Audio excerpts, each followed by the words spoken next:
Hi everyone, আসসালামু আলাইকুম। Welcome back to my channel Farhana's cooking world. আপনাদেরকে স্বাগত জানিয়ে নতুন একটা ভিডিও শুরু করছি।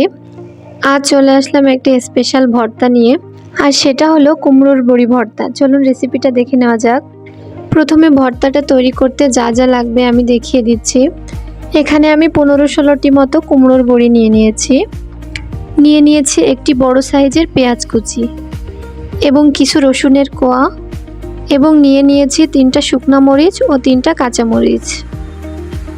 এখন আমি একটা প্যানে 2 টেবিল চামচ সরিষার তেল নিয়ে নিলাম। ভর্তা মানেই সরিষার তেল ছাড়া ভর্তা জমেই না। এখন তেলটা একটু গরম হলে আমি বড়িগুলোকে তেলের ভিতরে দিয়ে দিচ্ছি। এখন বড়িগুলোকে উল্টিয়ে পাল্টিয়ে খুব ভালোভাবে আমি ভেজে নিব। চুলার হিটটা মিডিয়ামে রেখে বড়িগুলোকে উল্টিয়ে পাল্টিয়ে ভেজে নিতে হবে। হাই হিটে বড়িগুলো ভাজা যাবে না, তাহলে বড়িগুলো পুড়ে যেতে পারে। বড়িগুলোকে আমার প্রায় খুব ভালোভাবে ভেজে নেওয়া হয়ে গিয়েছে। বড়িগুলোতে খুব সুন্দর একটা ব্রাউন কালার চলে এসেছে। এ পর্যায়ে আমি বড়িগুলোকে একটা সাইডে উঠিয়ে নিব। বড়িগুলোকে উঠিয়ে নেওয়া হয়ে গিয়েছে। এখন আমি ওই প্যানে 1 টেবিল পরিমাণ সরিষার তেল নিয়ে নিচ্ছি। এখন আমি এই তেলটাতে শুকনা মরিচগুলোকে ভালোভাবে ভেজে নিব।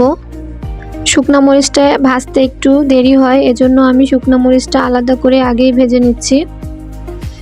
মরিচটা আমার প্রায় ভাজা হয়ে গিয়েছে।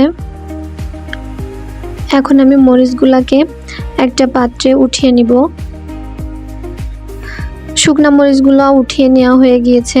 এ পর্যায়ে আমি অবশিষ্ট তেলগুলোর ভিতরে পেঁয়াজ কুচি, রসুন এবং কাঁচা মরিচগুলোকে দিয়ে দিচ্ছি। এখন সবগুলো উপকরণকে চুলাটা মিডিয়াম লো হিটে রেখে আমি খুব ভালোভাবে উল্টিয়ে পাল্টিয়ে ভেজে নিব। সবগুলো উপকরণ আমার প্রায় ভেজে নেওয়া হয়ে গিয়েছে। এখন আমি একটা পাত্রে উপকরণগুলোকে উঠিয়ে নিচ্ছি।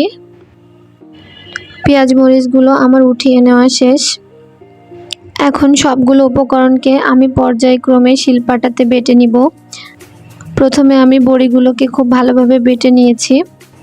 এখন ভাজা শুকনা মরিচগুলোকে বেটে নিচ্ছি। এ পর্যায়ে ভেজে রাখা পেঁয়াজ, রসুন এবং কাঁচা মরিচ ভাজাগুলো খুব ভালোভাবে বড়ির সাথে বেটে নিচ্ছি। আমার সব কিছু ভালোভাবে বেটে নেওয়া প্রায় শেষ। এ পর্যায়ে আমি একটু লবণ দিয়ে নিচ্ছি এবং লবণটাও বড়ির ভিতরে একসাথে করে আমি বেটে নিব। সবগুলো ভালোভাবে বেটে নিয়ে হাতে মাখিয়ে নিলেই তৈরি হয়ে যাবে আমার আজকের বড়ি ভর্তা রেসিপি।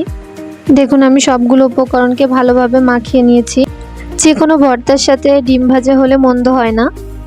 এ পর্যায়ে আমি 2টা ডিম খুব ভালোভাবে ভেজে একটা সুন্দর শেপ দিয়ে নিয়েছি, যাতে করে সার্ভিং প্লেটটা ভালোভাবে ডেকোরেশন করা যায়। এই যে দেখুন তৈরি হয়ে গেল আমার আজকের কুমড়োর বড়ি ভর্তা। রেসিপিটা কেমন লেগেছে অবশ্যই আপনারা কমেন্ট করে জানাবেন। রেসিপিটা ভালো লাগলে আমার চ্যানেলটি সাবস্ক্রাইব করে দিবেন। পাশে থাকা বেল বাটনটি অন করে দিবেন, যাতে করে আমি যখনই কোনো ভিডিও আপলোড করব আপনাদের কাছে নোটিফিকেশন চলে যায়। রেসিপিটা বেশি ভালো লাগলে ফ্রেন্ডস অ্যান্ড ফ্যামিলির সাথে শেয়ার করে দিবেন। আজকে এই পর্যন্তই। ভালো থাকুন, সুস্থ থাকুন। আল্লাহ হাফেজ।